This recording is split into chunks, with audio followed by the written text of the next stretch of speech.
শিবির করার অন্যতম আলামত কি? ওই যে উস্কো খুস্কো ফকির টাইপের, যাকে দেখলে যার শরীর দিয়ে দুর্গন্ধ মানে বেরোচ্ছে এবং তার পাশে কেউ যাচ্ছে না, ওই ধরনের উস্কো খুস্কো মানুষকে কেন খাওয়ানো হচ্ছে, তাকে কেন সহযোগিতা করা হচ্ছে, এই মানবতা দেখে ওই আমাদের ওই ভাইকে বলা হচ্ছে যে উনি সম্ভবত শিবির করে। মানুষের পাশে দাঁড়ানোটাই তাহলে শিবির। তাহলে মানুষ মূলত শিবির হবে না? হ্যাঁ, অর্থাৎ আপনি দেখেন তো, ফলে ঘটনাক্রমে তিনি কেন জানি শিবিরই ছিলেন। আমাদের এক বড় ভাই পরবর্তীতে কুমিল্লার দায়িত্বশীল ছিলেন, কুতুব ভাই, সাতকানিয়া বাড়ি। তো ফলে এই যে ব্যাপারগুলা, তো ফলে আমরা পরবর্তীতে আমাদেরকে যখন সন্দেহ করা হয়, পড়াশোনাও খুব ভালো করি এবং ভালো পারতেছি, আমাদেরকে শেষমেশ ধরা পড়ে যায়।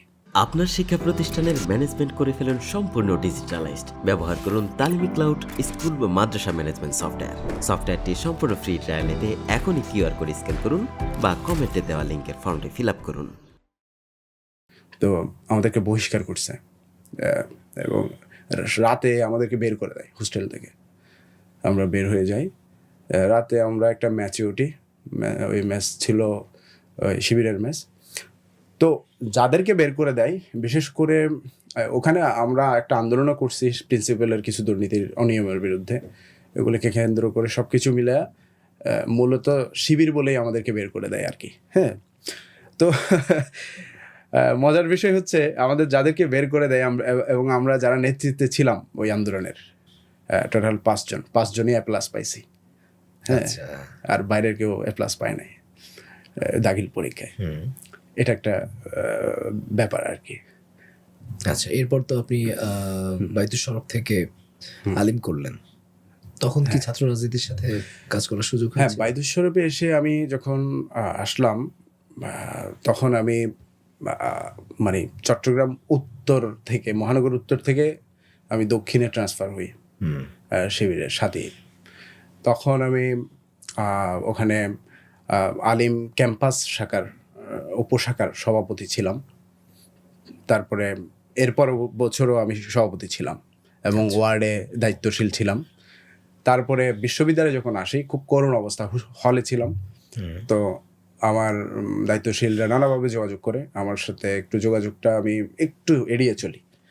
কারণ হচ্ছে খুব বেশি শিবির সন্দেহে ধরপাকড় করে নানা ধরনের নির্যাতন, ছাত্রলীগের কাছে থাকতেছে কিন্তু ছাত্রলীগের কাছে নানাভাবে তারা নির্যাতন করতেছে। আমরা ভয় পেয়ে যাই যে সম্ভবত একটু আড়ালেই থাকি। তো দায়িত্বশীলদের সাথে খুব একটা যোগাযোগ হয় নাই। পরবর্তীতে মানে সদস্য হওয়ার জন্য পড়াশোনা করছিলাম, কিন্তু হয় নাই। পরে এর মধ্যে বিদায় হয়ে যায় আর কি। আচ্ছা আচ্ছা, বিশ্ববিদ্যালয়ে আসলে সে অর্থে সক্রিয় ছাত্র রাজনীতিটা করা হয় নাই, কিন্তু আর মানে ইন্টেলেকচুয়ালি আমরা কাজ করতেছিলাম।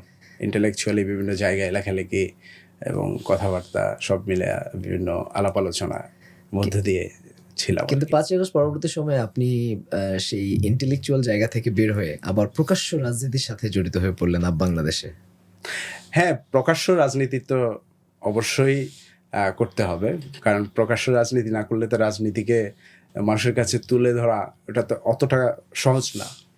তো বাংলাদেশ যখন আমরা 5ই আগস্টের পর জাতীয় নাগরিক কমিটি হলো, জাতীয় নাগরিক কমিটি হওয়ার পরে একটা দলকে মানে ফ্রেমিং করা হলো, যে কিছু কিছু ভাইদেরকে ফ্রেমিং করা হলো যে এরা শিবির বা এরা হচ্ছে এই সেই, মানে ওই যে আওয়ামী লীগের কায়দা। তো কিছু ভাই ওখান থেকে চলে আসে, আমাদের জোনায়েদ ভাইরা। পরে তারা চিন্তা করলেন যে আমরা নিজেরাও তো অনেক কিছু করতে পারি চাইলে। তো ওই উদ্যোগ যখন তারা গ্রহণ করবে, জোনায়েদ ভাই তখন চায়না সফরে ছিল, তো তখন আমি সম্পৃক্ত হই আর কি, ইউনাইটেড পিপলস বাংলাদেশ। তখনও বাংলাদেশ হয় নাই।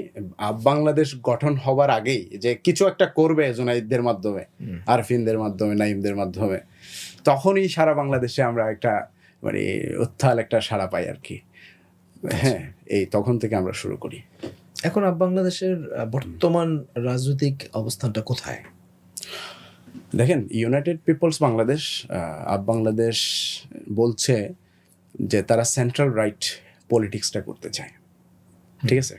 তো সেন্ট্রাল রাইট পলিটিক্স যদি করতে চান, তাহলে আপনাকে বুঝতে হবে যে এই যে বাংলাদেশে যে সেন্ট্রাল রাইটের যে একটা একটা একটা ধারা আছে, এই ধারার রাজনীতি সাথে সম্পৃক্ত কারা।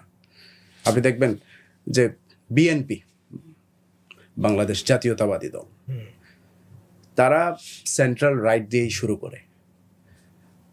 শহীদ president Ziaur Rahman central right ধারা বা মধ্যডানপন্থার ধারা দিয়ে তিনি বিএনপিকে লঞ্চ করেছিলেন। কিন্তু বর্তমান বিএনপি সেন্ট্রাল লেফটের দিকে ধাবিত হচ্ছে, কেন জানি। যেটা হচ্ছে আওয়ামী লীগের জায়গা ছিল, ওই জায়গায় তারা ধাবিত হচ্ছে আস্তে আস্তে। সুতরাং জিয়াউর রহমানের যে রাজনীতিটা ছিল, অর্থাৎ ইসলাম, মুসলমান এবং হিন্দু, বৌদ্ধ, খ্রিস্টান সবার মানে ধর্মের প্রতি সর্বোচ্চ সম্মান, শ্রদ্ধা এবং তাদের নিরাপত্তা দিয়ে যে রাজনীতিটা করেছেন, ওই রাজনীতিটা আমরা বাংলাদেশে আনতে চাই। এবং সত্যিকার অর্থে বাংলাদেশের রাজনীতিটাই ওইটা, মধ্য ডানপন্থার রাজনীতি। তো আমরা চেয়েছি যে একটু মুসলিম জাতীয়তাবাদী, একটু বাংলাদেশ তারপরে পুরোপুরি বাংলাদেশ পন্থাকে সামনে রেখে আমরা একটা নতুন একটা প্যাকেজ করব এবং এটা নিয়ে রিসার্চ করব আমরা। এইভাবে আমরা বাংলাদেশের একটা নীতিমালা তৈরি করবার জন্য মাঠে কাজ করছি আর কি। এই জায়গায় কি জামাত ইসলামী ব্যর্থ হচ্ছে? জামাত ইসলামী যদি ব্যর্থ হয়, আসলে বাংলাদেশে ইসলামপন্থী রাজনীতিদের জন্য বিরাট দুঃখ। আমি মনে করি না জামাত ইসলাম 5 আগস্টের পর ব্যর্থ হচ্ছে। ওরা খুব সুন্দর মুভ দিচ্ছে রাজনীতিতে, বিশেষ করে ডাকসু ইলেকশনের পর। ডাকসু ইলেকশনের পর আপনার জামাত ইসলামী হচ্ছে ফার রাইট, একদম ডানপন্থী, ঠিক আছে? তারা কিছুটা ডানপন্থা থেকে এই মধ্যপন্থায়, একটু মধ্যপন্থায় এসছে। আসলে মধ্যপন্থা বলতে রাজনীতিতে কিছু নাই, সেন্ট্রাল রাইট হয় সেন্ট্রাল লেফট হবে। আচ্ছা, আপনি মধ্যপন্থা যদি বলেন, তাহলে আমাদের মাহফুজ ভাই একটা বলে যে জিরো আইডিওলজি, মানে যেটাতে কোনো আইডিওলজি থাকবে না, এটা মাঝখানে থাকবে। তো জিরো আইডিওলজি, এটাও একটা আইডিওলজি হইতে পারে।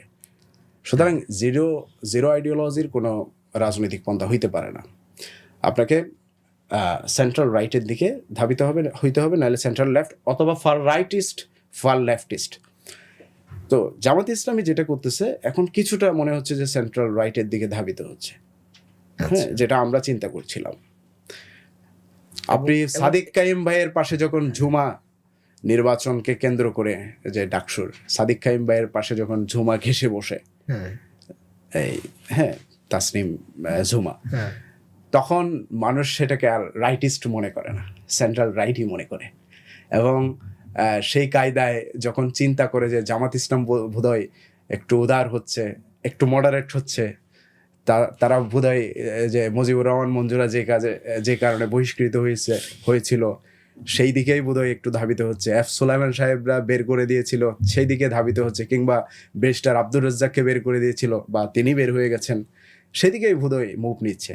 না, এখানে আপনি যে উদাহরণটা টেনে আনলেন, সেই জায়গাতে আমার ধারণা সাদিক কায়েম ইনফ্যাক্ট নিজেও, আমি যদি শিবির বা জামাতের কথা বলি, তারাও ওই উদাহরণটাতে খুব বেশি স্বাচ্ছন্দ্য বোধ করছে ব্যাপারটি তা নয়। হ্যাঁ, সেটি হয়তো সিচুয়েশন অন ডিমান্ড ছিল, বা হয়তো পরিস্থিতির কারণে হয়তো তারা খুব বেশি কাছাকাছি বা হয়তো একসাথে বসেছে। বাট এইটা আই থিঙ্ক এখনও জামাত বা শিবির তারা তাদের আইডিওলজিক্যালি এই জায়গাটাতে চলে আসছে। আই থিঙ্ক ব্যাপারটি এমন নয়।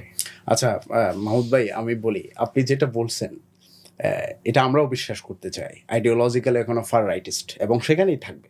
জামাত ইসলামীর যে ক্লাসিক ধারা, প্রাচীন ধারা, এটাই সুন্দর। জামাত এটাতেই শ্রেষ্ঠ, ওর কাছাকাছি কেউ যাইতে পারে না। এবং মধ্যপন্থায় আসছে কিনা সেটার জন্য আপনি যে উদাহরণটা টানলেন, হ্যাঁ, সাদিক এবং জুমার যে উদাহরণটা টানলেন, আমি জাস্ট উদাহরণটাকে একটু ক্লারিফাই করলাম যে এই জায়গাটা, এই উদাহরণটা নিয়ে কিন্তু তারা খুব বেশি স্বাচ্ছন্দ্য বোধ করছে, ব্যাপারটি তা নয়। এটা আমার ধারণা। এবং এটা জাস্ট সিচুয়েশনের কারণে হয়তো তারা ওইভাবে একসাথে বসে ফেলেছে। ওই দৃষ্টান্ত আমি কেবলই একটু আপনাদেরকে মানে সহজ করবার জন্য বুঝাইছি, যে আমিও বলছি না জামাত ইসলাম এই স্ট্যান্ড গ্রহণ করেছে। আপনি দেখেন, জামাত ইসলামীর লিটারেচারে হিন্দু প্রার্থী হইতে পারবে, এমনকি ইনফ্যাক্ট আপনার রোকন হইলেও তো তাকে রোকন না হইলেও তো তারে প্রার্থী দেয় না, ঠিক আছে? আচ্ছা। কিন্তু এবারে তো হিন্দুকেও প্রার্থী দিচ্ছে, সম্ভবত বৌদ্ধকেও দিতে পারে। এটা অবশ্য তাদের হ্যাঁ। কনস্টিটিউশনে লেখা ছিল না যে রোকন না হলে প্রার্থী দেওয়া যাবে না, এমন কোনো ধারা জামাতের সংবিধানে লেখা নাই। হয়তো প্র্যাকটিসটা এমন ছিল যে যারা হয়তো রোকন হতো বা যারা হয়তো শীর্ষস্থানীয় দায়িত্বশীল এদেরকেই নমিনেশন দেওয়ার সুযোগ ছিল, বাট তখন তো নমিনেশন পেত অল্প কয়েকটা আসনের জন্য। না না, আমি ব্যাপারটা বুঝতে পেরেছি। অর্থাৎ তাদের যে মানে নীতিগত সিদ্ধান্ত এর থেকে কিছুটা হইলেও তারা একটু ফ্লেক্সিবল হচ্ছে, ঠিক আছে, যেটাকে রুখসত বলা হয়, তারা একটু ফ্লেক্সিবল হচ্ছে। এই যে আজিমতের জায়গায় রুখসতটাকে Yes, তারা yes. গ্রহণ করছে। এই যে ফ্লেক্সিবল হতে হতে আপনি যদি ফ্লেক্সিবিলিটির দিকে আগান, এটাকেই বলা হয় মডারেট। মডারেট মানে হচ্ছে নরম পন্থা। আচ্ছা, মডারেটের বাংলা যদি শব্দ আপনি অর্থ করেন, নরম পন্থা।